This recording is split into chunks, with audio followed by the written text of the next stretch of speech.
Sorry guys. Sorry about that. Mom texted!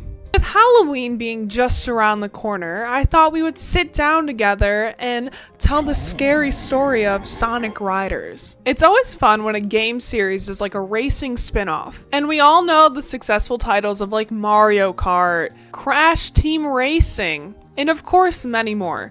And this isn't the first Sonic racing game, no. But Sonic Riders always comes to mind when I think of like, you know, a Sonic racing game. Now there are 3 games that came out in this series. Sonic Riders in 2006, Sonic Riders Zero Gravity in 2008, and in 2011, Sonic Free Riders. So what did happen to this series? Let's go ahead and dive into the stories. So in the original 2006 Sonic Riders, it was set up like Sonic Adventure 2, where you have like the hero side and the antagonist side of the story. You also have to unlock the antagonist side though by completing the hero side first. And the story honestly starts off kind of like the most Sonic games of searching for the lost Chaos Emerald. And I won't even lie, like I eat up that premise, you know? I'm like one of those rare people that actually enjoyed Sonic Adventure. I don't know if that like changes anything for you guys and my opinions on stuff, but I get it, like I understand.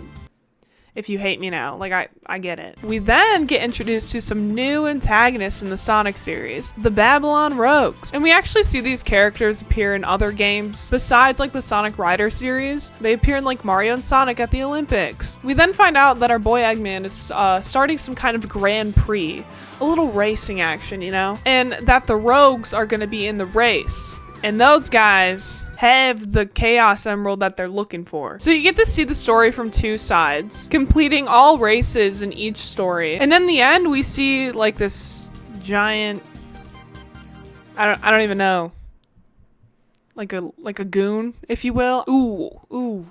I didn't like that. I didn't like saying that. No. We see a giant thing. That's better. I'm gonna go with that.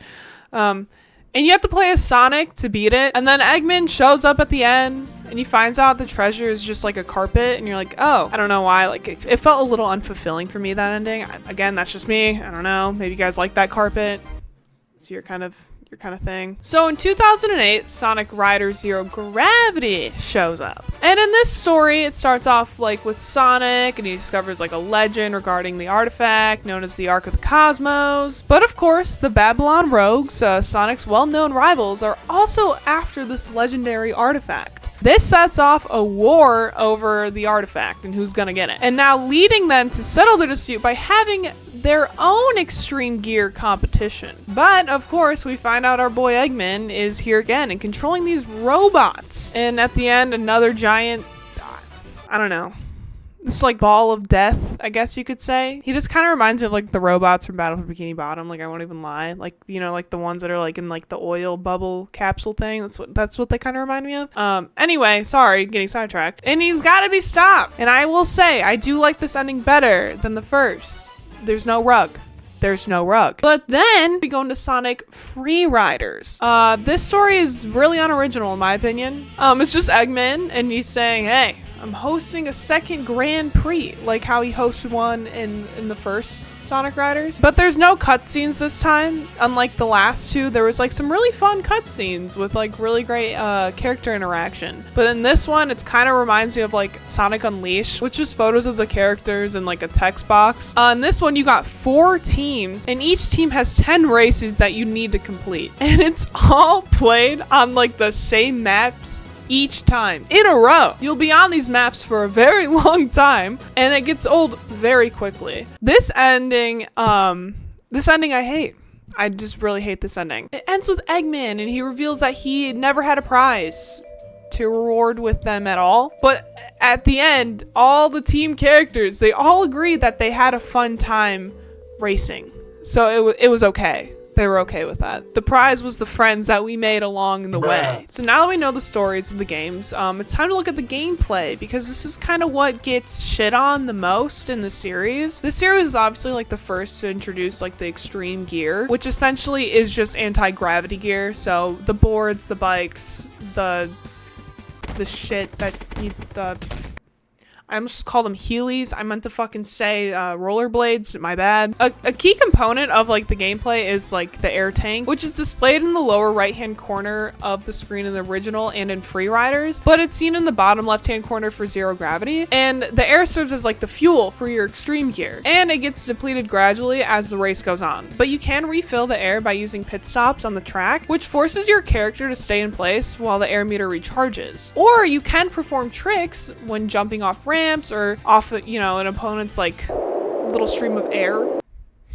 I always loved when racing games did that, you know, where they just like, hey, use the air from your opponent. Get around them that way. I love that shit. So in the second game, Zero Gravity, they add a new mechanic in the trick system called gear change. Once a player gains a certain number of rings during a race, they can choose to activate one of their gear parts. Gear parts are predetermined based on like what the racer's equipped in their extreme gear, and it will grant bonuses when activated. So like increasing like a character's top speed, or automatically like accessing like a shortcut that would otherwise require like, you know, gravity control. Now for both of these first games, they received like a ton of mixed reviews. They were honestly generally like positive reviews, just like some criticism toward like the loose, what the fuck? The loose controls? I don't know what's wrong with me. So the second game, Zero Gravity, was praised for the game's like upgraded graphics, but it was criticized that the game required the GameCube controller for the traditional control, which is so silly.